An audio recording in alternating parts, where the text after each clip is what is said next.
भोपाल में शौर्य स्मारक से निकाली गई जय भीम पद यात्रा। मंत्री विश्वास सारंग ने हरी झंडी दिखाकर जय भीम पद यात्रा का किया शुभारंभ। भारत रत्न डॉक्टर भीमराव अंबेडकर की 134वीं जयंती की पूर्व संध्या पर जय भीम पद यात्रा का आयोजन। मंत्री विश्वास सारंग ने भारत रत्न डॉक्टर भीमराव अंबेडकर एवं भारत माता के चित्र पर पुष्प अर्पित कर किया नमन। पद यात्रा में हजारों की संख्या में युवा हुए शामिल। मध्य प्रदेश खेल और युवा कल्याण विभाग द्वारा जय भीम पद यात्रा का आयोजन किया गया। पद यात्रा में हजारों की संख्या में युवा हाथों में तिरंगा थामकर और देशभक्ति की भावना के साथ हुए शामिल।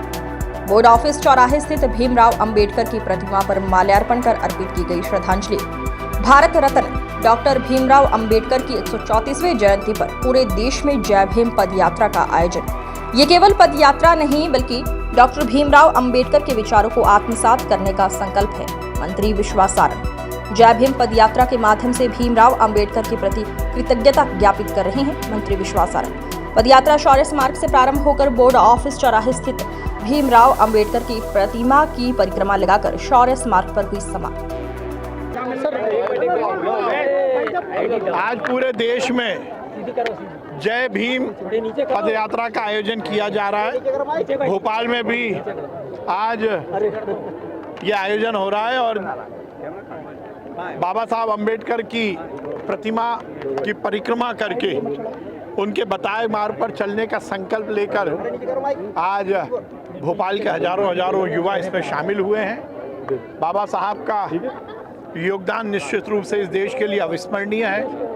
उन्होंने इस देश की आज़ादी के बाद हमारे संविधान का निर्माण किया और उस संविधान के माध्यम से आज हम दुनिया के सबसे बड़े लोकतंत्र के रूप में स्थापित हुए हैं।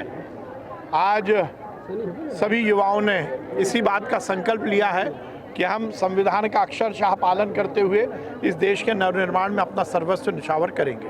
का निर्माण किया, ये हिंदुस्तान दुनिया का सबसे बड़ा गणतंत्र बन सके, इसका मार्ग प्रशस्त किया।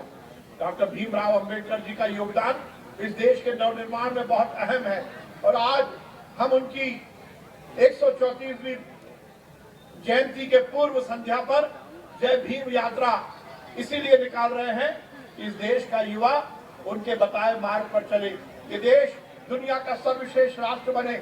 हमारे देश के यशस्वी प्रधानमंत्री नरेंद्र मोदी जी का सपना है 2047 जब हम आजादी के 100 वर्ष पूर्ण करेंगे और उस अवसर पर ये देश विकसित राष्ट्र के रूप में स्थापित हो, एक शक्तिशाली, एक वैभवशाली हिंदुस्तान का हम निर्माण कर सके, एक ऐसा हिंदुस्तान जो पूरी दुनिया को दिशा दिखा सके। और उसके लिए बहुत जरूरी है कि इस देश का युवा पूरी तत्परता के साथ खड़ा हो, इस देश का युवा संविधान को जाने, इस देश में अपने अधिकार के साथ साथ अपने कर्तव्य को भी जाने। और यही शायद हमारे लिए बहुत महत्वपूर्ण होगा। यदि आगे आने वाले समय में इस देश को आगे बढ़ाना है तो इस देश में रहने वाला हर व्यक्ति अपने अपने रोजमर्रा के काम के साथ साथ इस राष्ट्र, इस समाज के पुनर्निर्माण में भी अपना सर्वस्व निछावर करे। यही हमारे पूर्वजों का सपना था। यदि आज हम आजाद हिंदुस्तान में जी रहे हैं तो ये आजादी हमें तश्तरी में रखकर नहीं मिली। हजारों क्रांतिकारियों ने अपने प्राणों को निछावर किया। ये देश केवल किसी व्यक्ति के कारण आजाद नहीं हुआ, ऐसे बहुत सारे इतिहास में ऐसे तथ्य हैं जिनके कारण हम आजाद हुए। गांधी जी ने हमारे इस देश की आजादी का नेतृत्व किया, उन्होंने इस देश की आजादी को हमें दिलाया। उन्होंने ये सुनिश्चित किया कि ये देश एक स्वतंत्र राष्ट्र के रूप में स्थापित हो सके और उसके बाद इस देश को सही रूप देने का काम हमारे उन पूर्वजों ने किया जिन्होंने देश का नवनिर्माण किया। युवा साथियों, आज हम सबको यही संकल्प लेना है, यदि हम आजाद हिंदुस्तान में आजाद हिंदुस्तानी के रूप में रह रहे हैं तो हम सब इस आजादी को चिरस्थायी रखें, ये देश बड़ा देश बने, एक अच्छा वैभवशाली शक्तिशाली हिंदुस्तान का हम निर्माण करें। और उसके लिए बहुत जरूरी है कि हम पूरी तन्मयता के साथ इस राष्ट्र के निर्माण में लगे। यहाँ पर जो हमारे युवा साथी बैठे हैं उसमें से बहुत बड़ी संख्या में हमारे खिलाड़ी हैं जो इस देश का नाम रोशन कर रहे हैं। मैं उनको भी आह्वान करना चाहता हूँ। यहाँ मैं देख रहा हूँ स्कूल के बच्चे भी हैं, मैं उनको भी आह्वान करना चाहता हूँ। ये भारत माँ तुम्हें पुकार रही है। आजादी के पहले इस देश में नारा था कि आजादी के लिए, इस देश के लिए मरना होगा, और आजादी के बाद ये नारा बदला है कि इस देश के लिए जीना होगा। और यदि देश के लिए जीने की मैं बात करता हूं तो ये सुनिश्चित करना है कि हमारा जो भी काम है उसमें कहीं ना कहीं हमारा मंतव्य ये देश का नवनिर्माण हो। हम नौकरी करते हो, हम बिजनेस करते हो, हम राजनीति में हो, हम पत्रकार हो, हम जहां भी हो, हम छात्र हो, हम खिलाड़ी हो, हम जहां भी है, हमें ये सुनिश्चित करना पड़ेगा कि हम अपने कर्तव्य का पूरी तरह से निर्वहन करें। यदि हम लोकतंत्र की बात करते हैं तो बहुत बार लोकतंत्र में केवल डॉक्टर भीमराव अंबेडकर अमर रहें। आज के इस कार्यक्रम में हमारे बीच में उपस्थित भोपाल की महापौर आदरणीय मालती राय जी, हमारे एसीएस आदरणीय मनु श्रीवास्तव जी, हमारे डायरेक्टर आदरणीय राकेश गुप्ता जी,